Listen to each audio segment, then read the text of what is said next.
Not who is there? Look busy. Yeah. Everybody okay? Look good. Look good. How come the same one? Nobody came yesterday? No new one? No new face? I want some new face. No, he's not new. He was here, right? It doesn't count. Okay then. My God. I have to climb downstairs too, and then climb upstairs, and then climb downstairs, and then come upstairs just to see you. Huh? Up and down, just to see you. My God.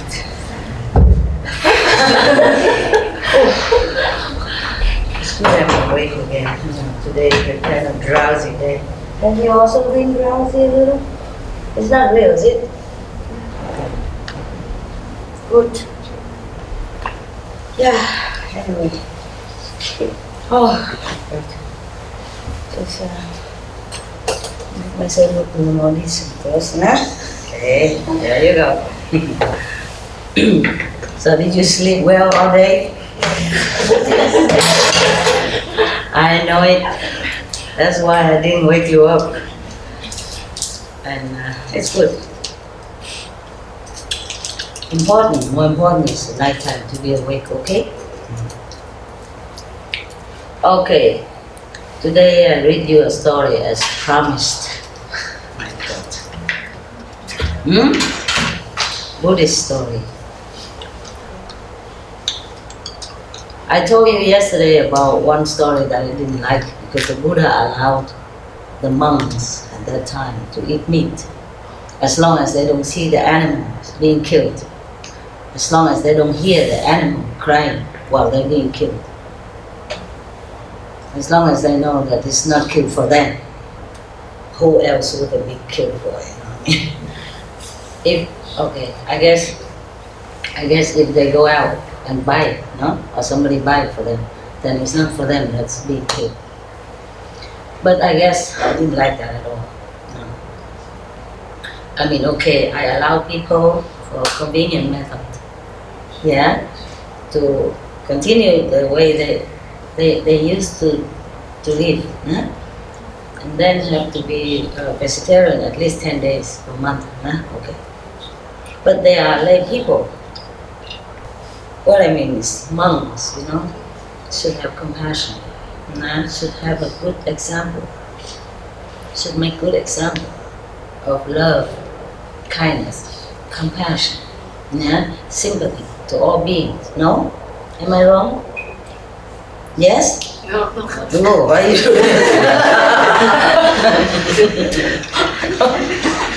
not in habit, right? Always must say right. Yes, ma'am, yes, sir. Okay, so even if I have wrong recipe, yes. I got you something. No, it's okay. What I mean is monks should be an example of love. That's why Master Kabir, Kabir, 15th century saint, I think.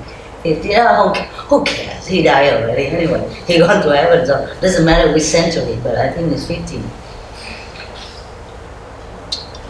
He made a poem, mocking some monks. He said, the yogi dyed the color of his clothes instead of his mind. Dyeing his clothes instead of his mind in the color of love.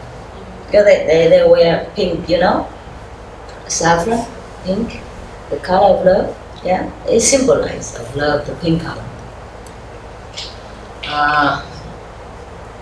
They go forth into the forest, leaving all their kins behind. And they grow their bear, they look like a goat, or something like that. Kabir, he's something, yeah. I wouldn't dare say such a thing, but to repeat his poem is harmless, right? It's not right. Yeah, something like that, yeah. The poem is a little longer, but I don't remember. I don't even remember my own poem, yeah. when I was younger, child, teenager, I remember everything immediately. I always won competition of quick memories. They give you a long, 3-4 pages of poem, and tell them to read it 3 times and repeat it immediately afterward. Or in the class, whoever the teacher wrote something, a lesson in poem, and then he erased that after a few seconds and asked whoever can memorize it. I always won. And now I forgot everything. I have to keep asking you, what was that? What did I just say to you? Yeah. Everything comes and goes, huh? The Buddha said, if you're born, then you're bound to be old. If you're old, you're bound to be dead someday. And meanwhile, you suffer sickness and all kind of stuff. Huh? So, who am I to be different? Huh? Okay. Is yesterday the record okay? Yes. I mean, with the... Yes. Yeah, because I speak far, sometimes. Okay, this story, I read it before I keep going on and on about everything else again. And then you blame me for whetting your appetite and don't give you the food. This is in one of the Buddhist sutra. I call it something like, I don't know if I translate correctly. Because I translated some from Sanskrit, into Chinese. And from Chinese translated into Vietnamese, And from Vietnamese now I translate into English, so you understand, yeah? You understand the accuracy of everything. Today we have a new camera, man, woman. Congratulations. I forgot. This is magic eye. The 4th eye. Sure. It feels better than this. Do I still look okay? Yeah? It's more scholarly, huh? More like an educated person, huh? Yesterday I became civilized and today I become more educated. Oh my God, what next? This story is about making offering to the Buddha and what kind of merit that resulted from that. Yeah, many of the Buddhist story are revolving around making offering to the enlightened one and his monk disciple. And at that time, sometimes they make offering meat as well. That's why I told you I didn't like it, that story, because one monk was sick and he said if he has meat, then he become better. I guess there were different kinds of monks at that time, Some monks who eat meat, and so that when they join the Buddha's order, the habit is still there. So he just let them probably slowly get used to with the new civilized rule of life. Yeah. And that monk just eat just like that and didn't ask whether or not it is the three quality of pure meat on it. Just some different kind of purity, huh? Like don't see them kill, don't hear them crying, and not kill for you. Blah, blah. What's the difference? The difference is not about what kind of meat you eat, pure or not pure. The difference is that the main point is the suffering of that animal, no? Understand? Yeah. That's why I don't like it. And that's why up to now still there are some monks who eat meat, I don't dare criticize anybody. It was because of that story. You understand? The Buddha allows it. But in many other sutras he said, no meat, no meat. If anybody who eats meat, then they're not my disciple. Yeah, in Saragama Sutra, and in the Lotus Sutra, the Buddha mentioned it, and many other sutras as well. And in another sutra called, the Earth Store Bodhisattva Sutra, again and again, it's emphasized the harm of eating flesh of other beings. Yeah? You are a doctor, no? No? I thought somebody told me. But you told me to wipe my eyes with the tip of the hair, and I always do that. It worked. When she was telling that, everybody was laughing at her. And I said, no, stop it. I want to listen. You never learn enough, you know? You learn, and if it's not good, you don't have to use it. But you must listen. You must be humble. Listen. Because I don't always have eyes drop around me, you know, when I travel. And her tip works, you know. When something in your eyes, you use the tip of your hair. If you have long hair, you know? With her hair, I don't recommend, no.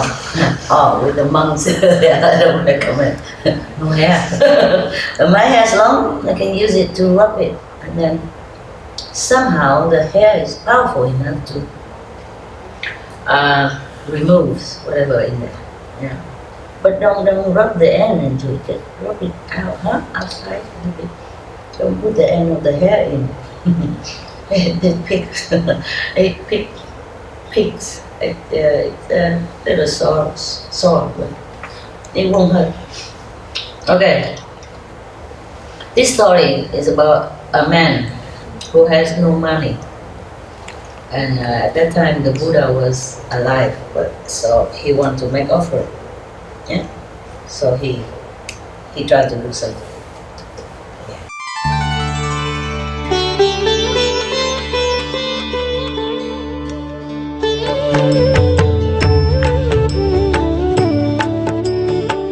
According to Buddhism and the believer and the tradition, when you read sutra and all that, you have to put on incense, flower, you know, and bow to the sutra first and thank all the Buddhas and Bodhisattva in 10 directions, all respectfully, before you read it, okay?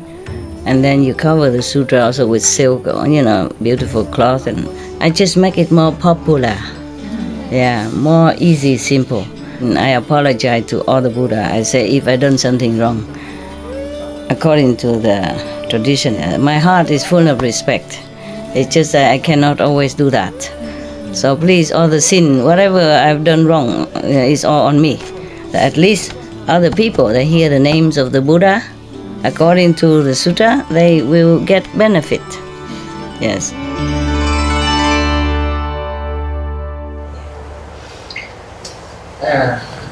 Thus I have heard every of the Buddha's story is begin like that.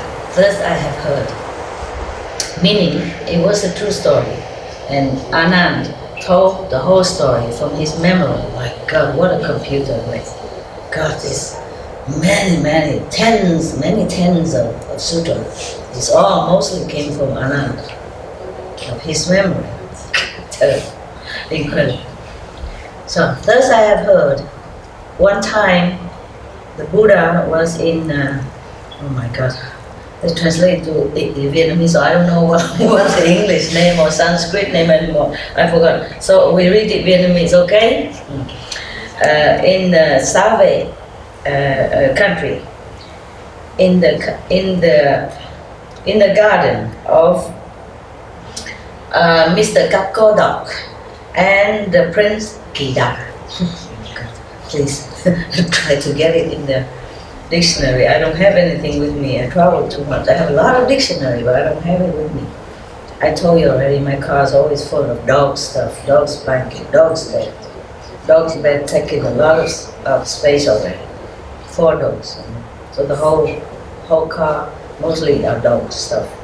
And then the assistant clothes and stuff, you know, and their food, then I don't have much. Lucky we have clothes here. Otherwise, you will see me in all splendor, natural beauty. And then I will be more on a newspaper with picture to prove. Who cares, my God? I'm just thinking, what do people care about these things in this world? You know, whatever they care seems sometimes so meaningless. You know? Just judging from outside. You know, outward action and appearance. In India, many women renunciates. They also don't wear clothes. Truly, winter, summer. They call them maybe Naga monks or nuns. No, they don't take any clothes. They renounce completely everything, except some simple food, whatever offered to them just to survive, and the Ganges water. And if they don't, nobody give to them, they're not eating anything. Sometimes for many weeks. They use ash, to ash and maybe to put on their body to keep warm. That's it. Women and men. And in India, people don't make fun of them. People don't think they're trying to seduce somebody. No. They revere them very much. They understand. See? But if these nuns were to come here, oh God, the police will immediately be there. Well, then maybe they just give them some police uniform to wear. Be decent. No, salapa không sa. But probably they won't do anything.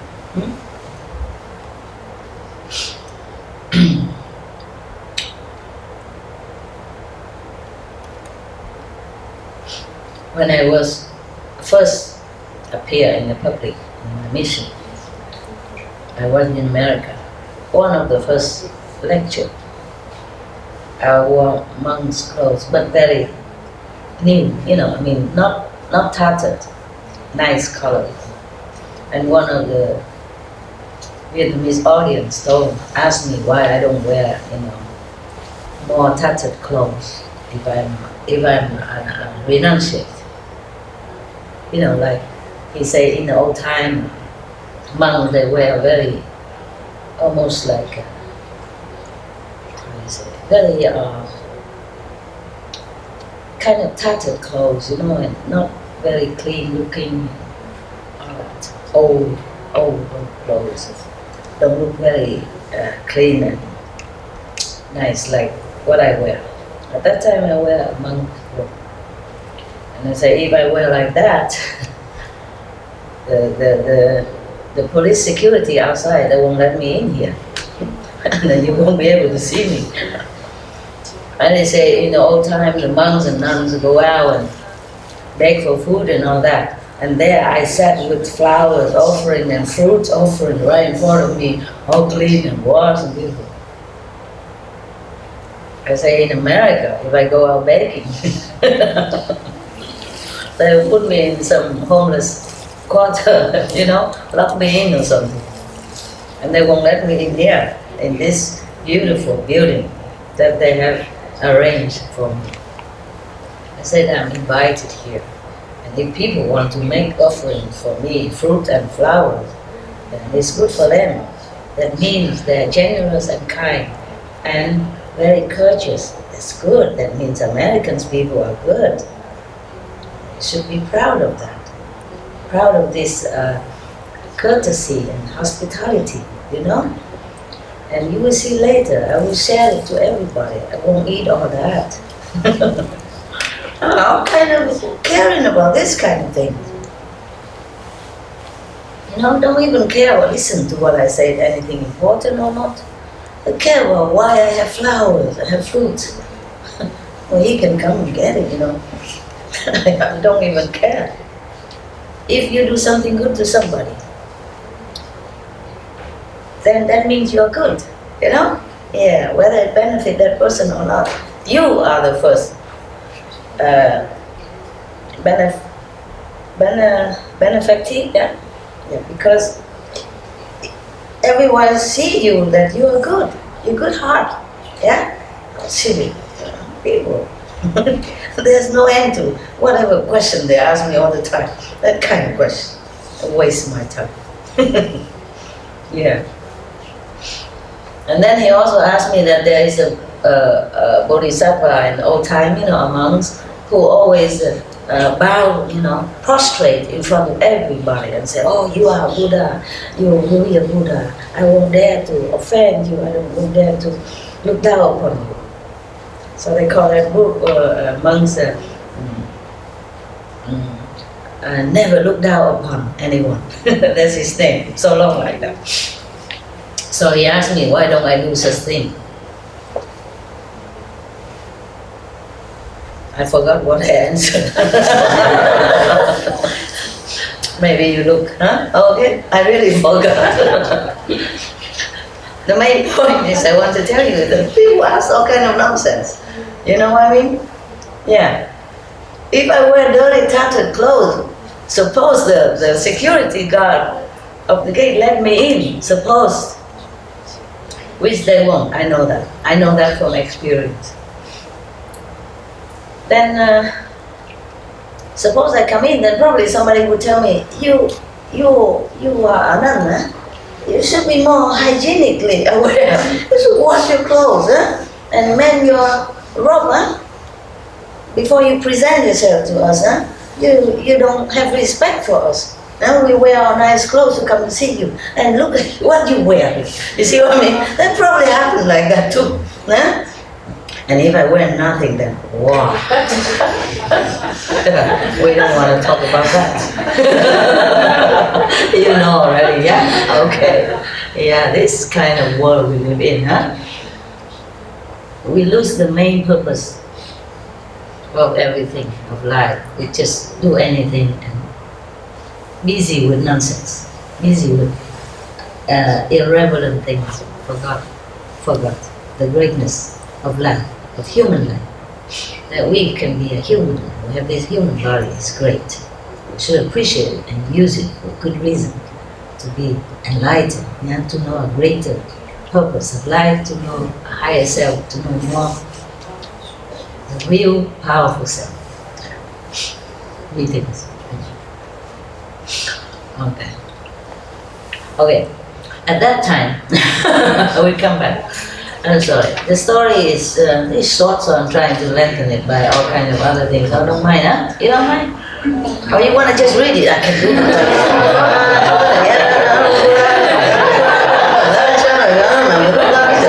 Okay? Finish in 2 minutes, really. It's not that interesting, huh? You like me to put that pepper, salt, and soy sauce and stuff, huh? Okay, I know. At that time, in that country, Save, there was a rich gentleman. He has one son who is very good looking, dignified. And as soon as he's born, he can speak already. All this kind of thing happened in India. The Buddha born and walked 7 steps. This boy born speaks already. But first I have heard that this is a story, the true story of the Buddha when he was alive. Why don't we all move to India, and look for these miracles and stuff?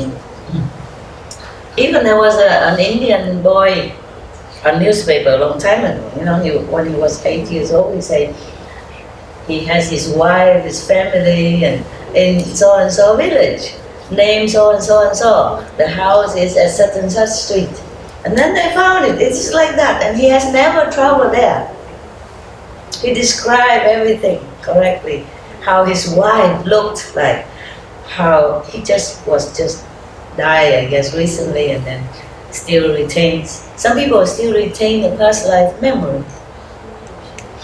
Just sometimes they don't understand that it's a past life memory, and they become confused and they thought, okay, forget it, I'm going crazy or something. But children, they remember a lot of things, and they're in more contact with God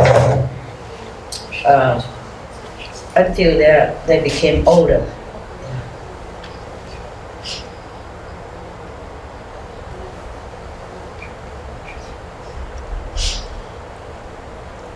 When I was still younger, like maybe, I don't remember, 7, 8 or something, I still see the angel sometimes. Yeah. But I didn't even know there was angel, that because they don't appear so clearly like see you, but almost transparent state. And I didn't even know that. So sometimes when I see that, I say, is that you, Ma? You know, from afar, I thought my mother's coming. And then they disappeared when my mother came in. Yeah, something like that. And I heard a lot of stars that talking. Not talking, but it's kind of communication. And I thought it's normal, you know. I thought everybody heard that. So I never told anybody. I just go outside and look and listen, you know. I feel very, very comfortable when I heard that. Communication also with, not just in silence, but you can hear. I don't know if anybody else hear it. I hear the melodious kind of communication between the stars. So I myself told myself, this is a star song. Now, when he opened his mouth to speak, the first sentence he asked is, Mother, beloved Mother, is the Buddha still in our world? So the mother was very startled. You probably fainted from just born a child, you know, after labor, so much pain and then so much joy, and then hear the baby talk like that. Okay. So the mother said, "Oh, how can you speak so early? How can you be able to speak so early like this? Who has taught you this? Why you ask about the Buddha?" Yeah, but the Buddha is still here in the world with us. And then the baby asked again, the newborn, not just baby, but the newborn, the just born, just born baby asked, beloved mother, and Sariputra, this one I know, Sariputra Reverend is, and Ananda Reverend are also still in the world? So the mother said, yes, all these Reverend are still also in the world. And then the whole family heard the just born baby spoke thus. Everybody was so excited and they're talking noisily in the whole house, and you know, believing and not believing, and they're all very confused and very perplexed and very excited. And then the father went to the Buddha's residence, kneeled down in front of the Buddha respectfully with his Mahaprabhu, joined in front of him and asked him,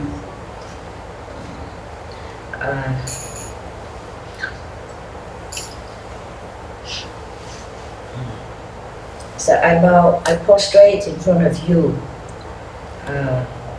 world honor one. Please explain to me. I have a child just being born just now, a boy, and he immediately speak, very clearly. I don't know if this is a good omen or a bad one.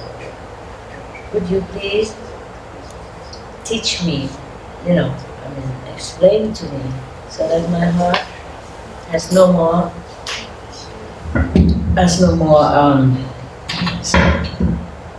question. And then the Buddha said, "Oh, you have a very big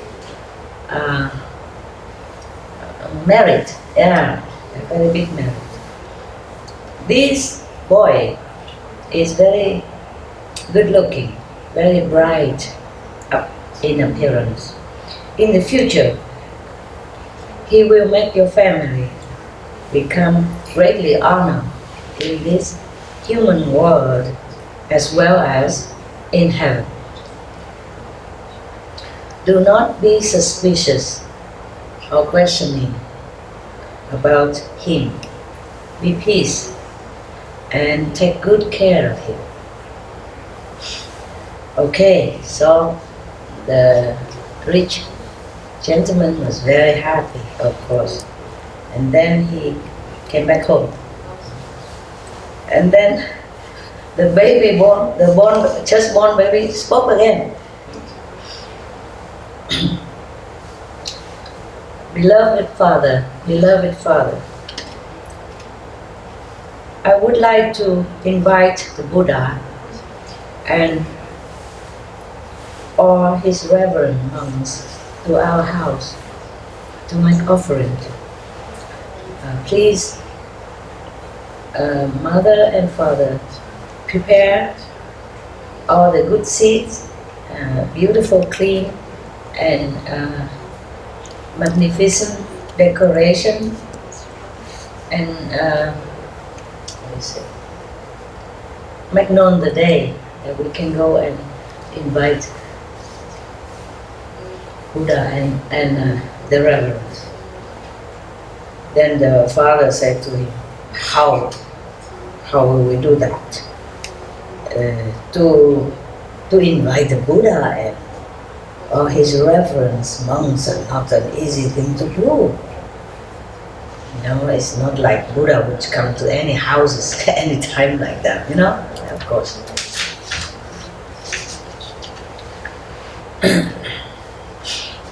But I will go and prepare all the best food and the best arrangements and everything, and then I will go and invite the Buddha so that you can make offering to him and the monks. And then the just born baby said, Beloved Father, you don't have to buy anything, any food or any good drinks or anything at all. You just have to ask our servants to clean up the house inside out, make it all purified, and then decorate it beautiful, colorful, these kind of cloth and stuff. Just make it all nice, beautiful looking, and then just put out all the plates, you know, on the table, or empty plates, and then make also very high days for the Buddha to sit, for him and the two immediate disciples. And I have a mother in another country nearby, next country. Please, can you invite her to come here? And then everything will be okay. Another mother, you know. That is similar to the story I just told you of the 8 years old boy. This one is a baby, born baby, and know that his mother is in such and such in Baranai country. It's a neighboring country. And the father was very, very pleased. Yes. So he dispatched his subordinates that go with a beautiful elephant, decorated the elephant to go to that country and bring the other mother, so that you don't get confused. You see, the last life mother brought it here, brought it back to the house. And then he did everything exactly like the baby requested. You know, just put all the table decorated beautifully, all the empty bowls and places already. Yeah. After he prepared all the tables and the plates, empty plates and bowl and all the utensils, then suddenly all the beautiful, rare delicacy, the best that you ever known of or not, all appear by themselves on the table, on the plate, you know.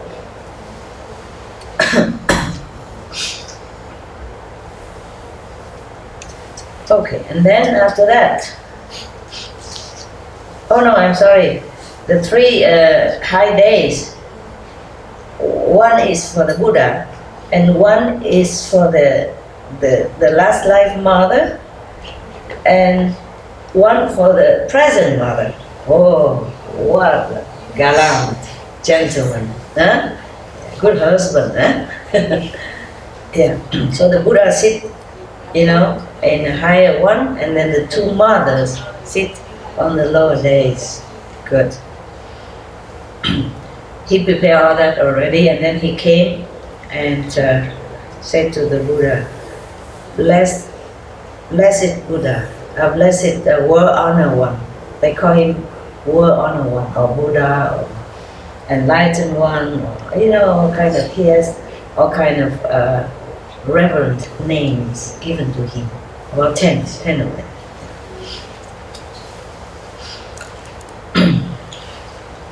Our family are very, very respectful and sincerely invite World Honor One and the reverend monks to come to our house for a vegetarian food, thank God, so that we will be blessed with this merit. Okay? So the Buddha said, okay, good. The Buddha said, okay, precious. If you are so sincere and invite us, we will come. Alright, so the father went home, and then the Buddha came, and each one seated wherever already arranged. And then after they have enjoyed the vegetarian preparation, he went to a higher days to give lecture, so that everyone will become benefit in the Buddha's blessing. All right. Everybody in that house at that day has been blessed to some degree of enlightenment. The beginner's enlightenment. And then time passed. This baby born boy, grown up. And then he went to the Buddha and asked for permission to become a monk in his order. And then he was very diligent. After a while, not too long a while, he has attained Arahant position. It's very high, okay? Because seeing such things, he say Anand, kneel down in front of the Buddha and asked the Buddha,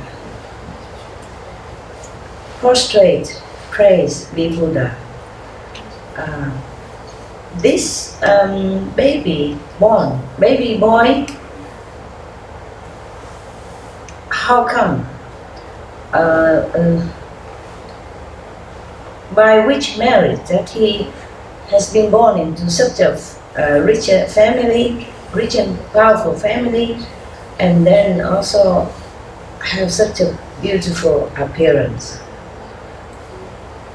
Also now even that he attained Arahant level. What is that level? That's the third level, according to, compared to our method of enlightenment.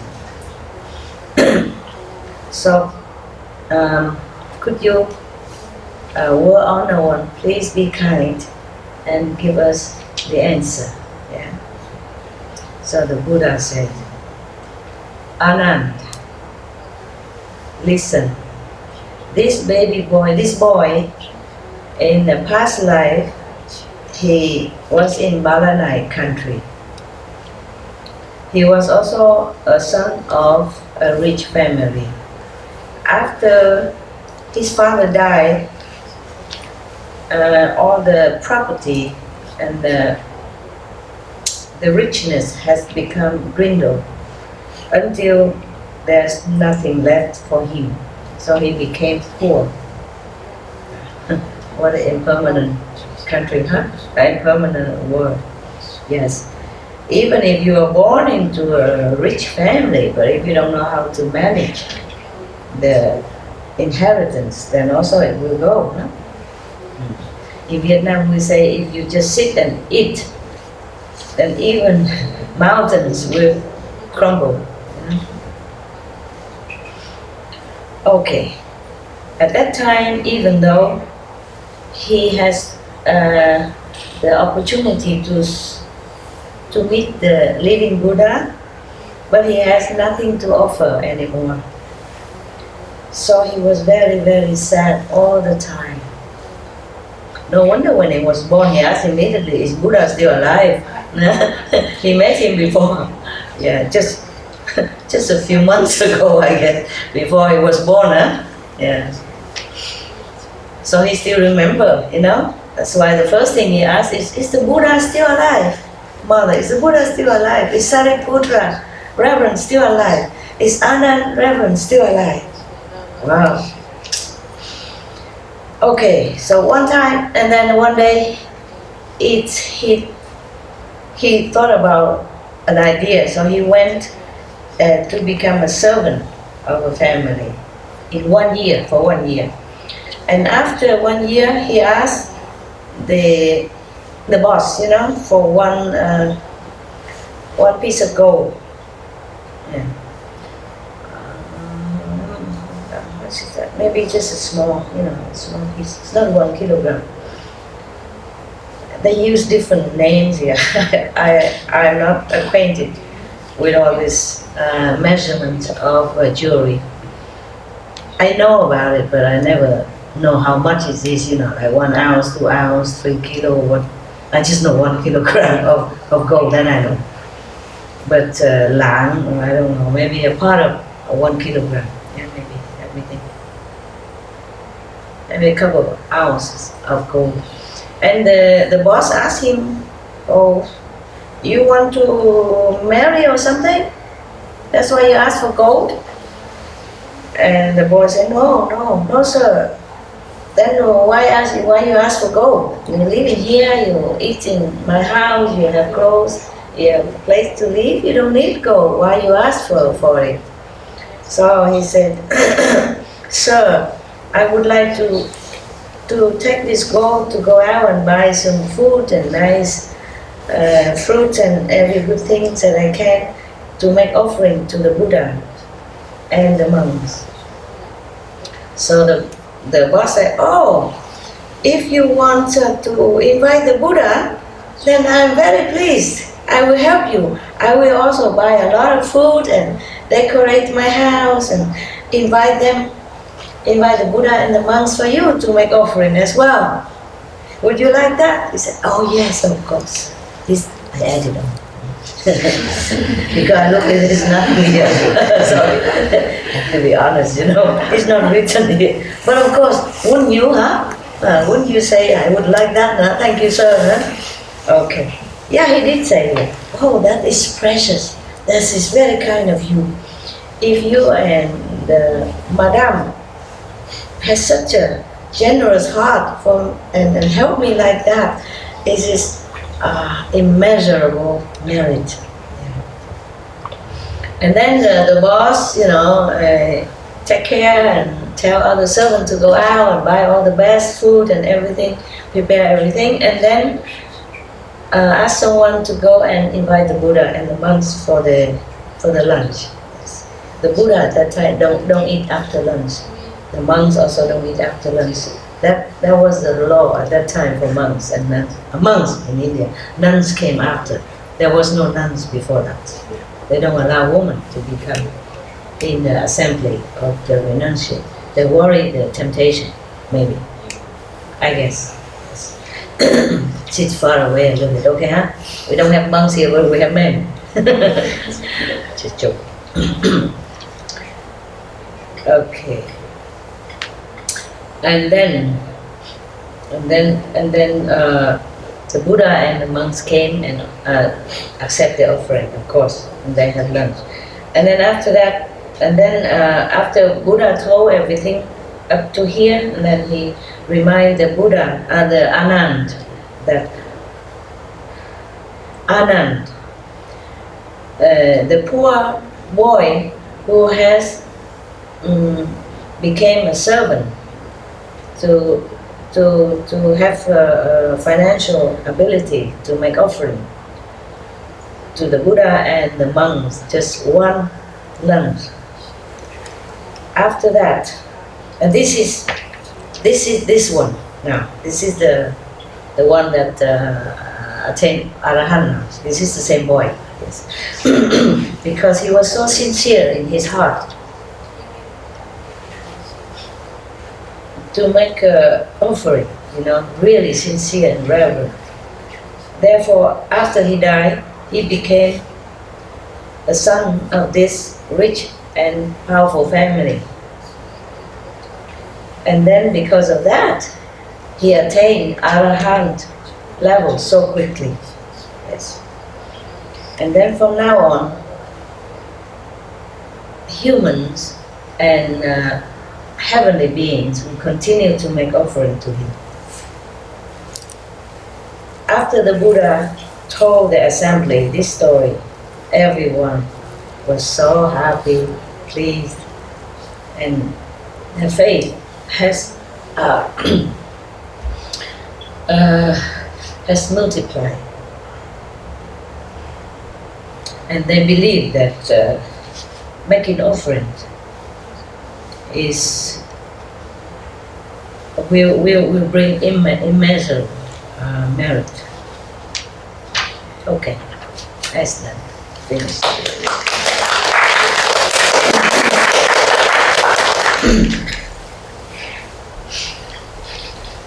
You see how it's not how much, yeah? It's not how much.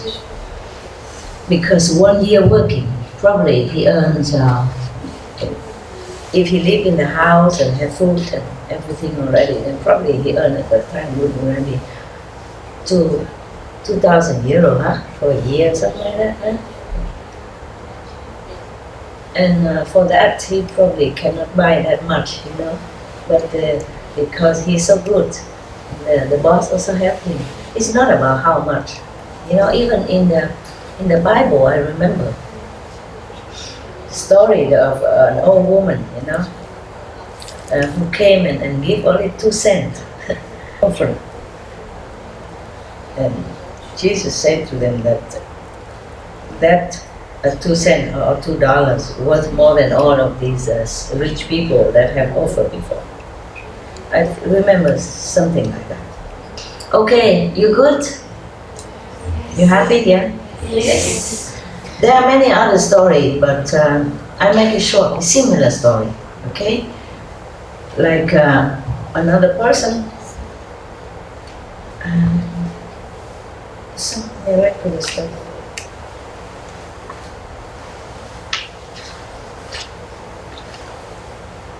Yeah, that's another story. I don't know if I should say it or I should tell you.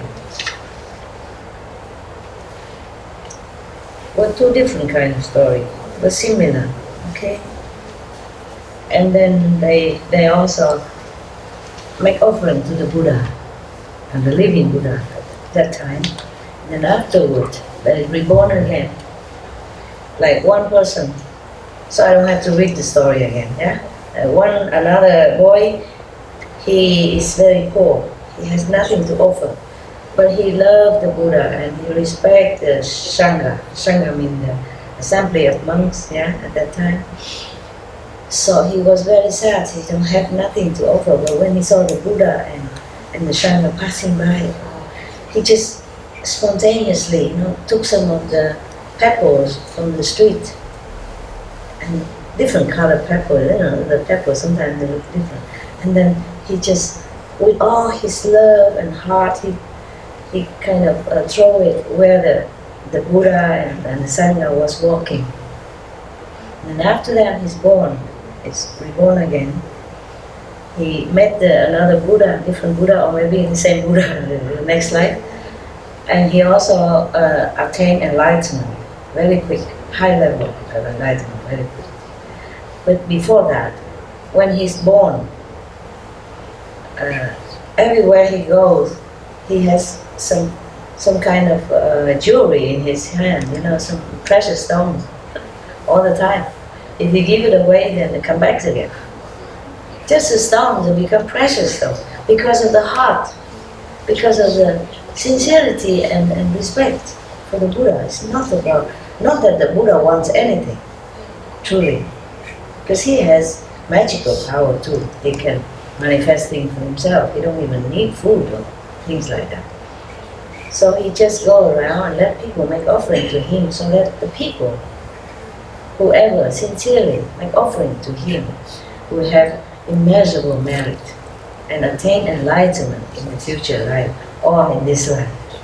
You see what I mean? Yes. Just as pebbles from the street, because he has nothing at all.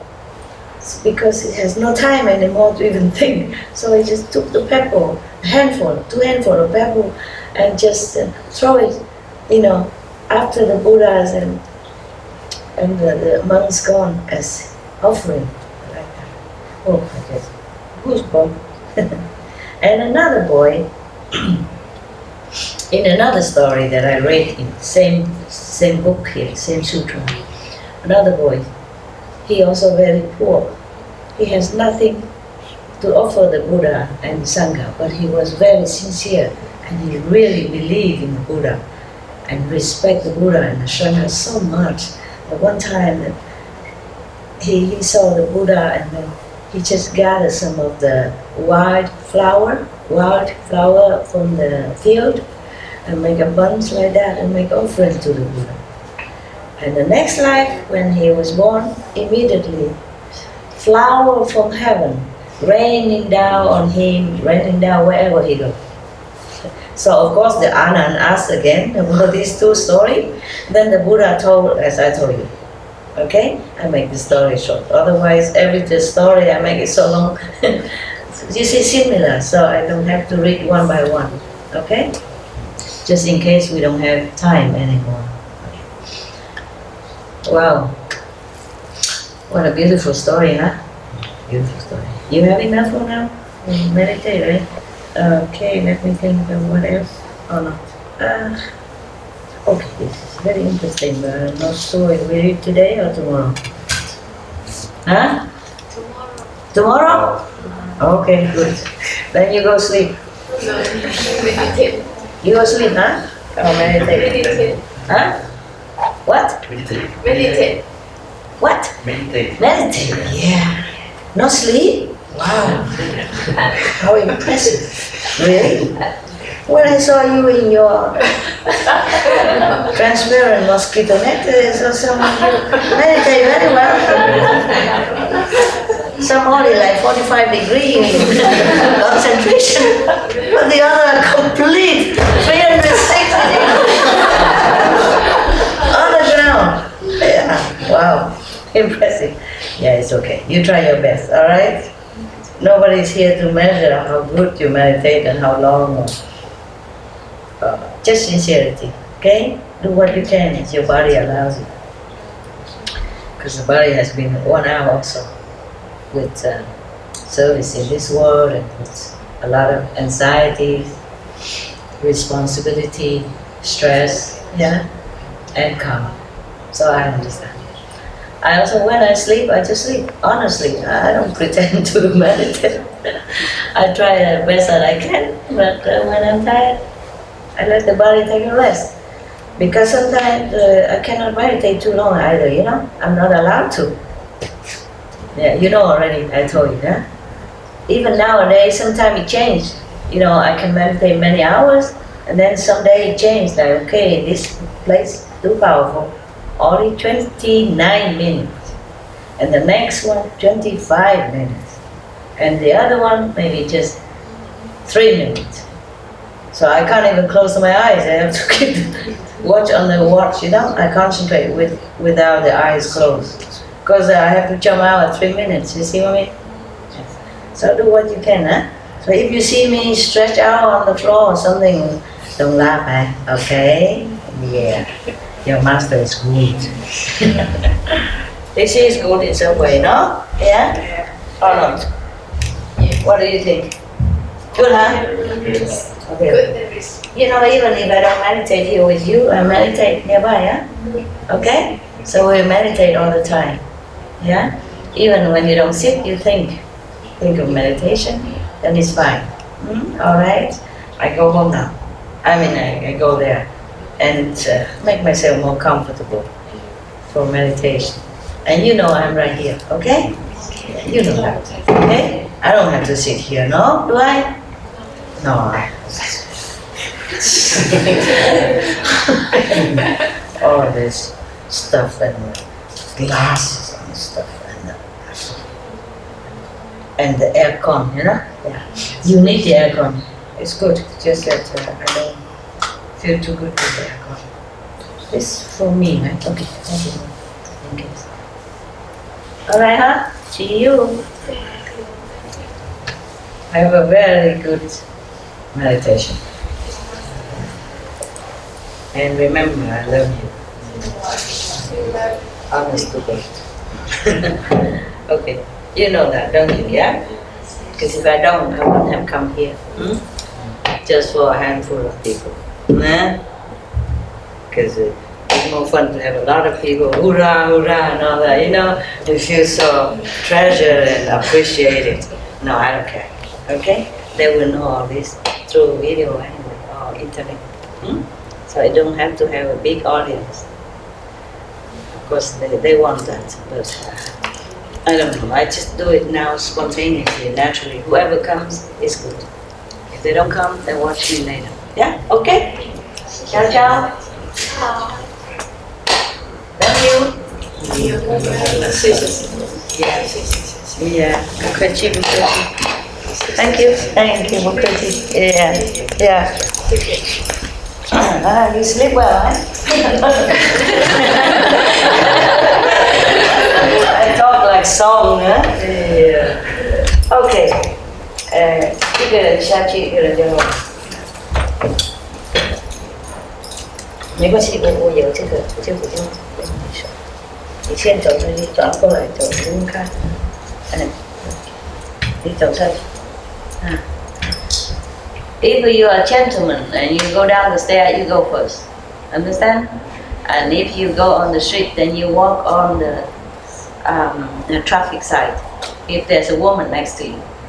And if there's a woman walking down the stair, then you walk in front. In case she fell down, you can catch her. See what I mean?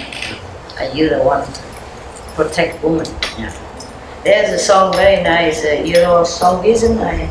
I don't remember what he sing. I can't understand much. Just like, we are the heroes of our time. Nice.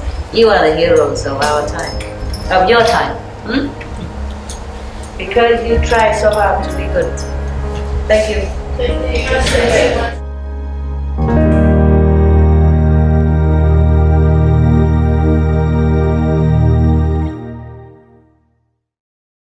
Supreme Master Ching Kai's lectures are not a complete meditation instruction. Please do not try alone. For free of charge guidance, please visit www.godsdirectcontact.org or contact any of our centers near you.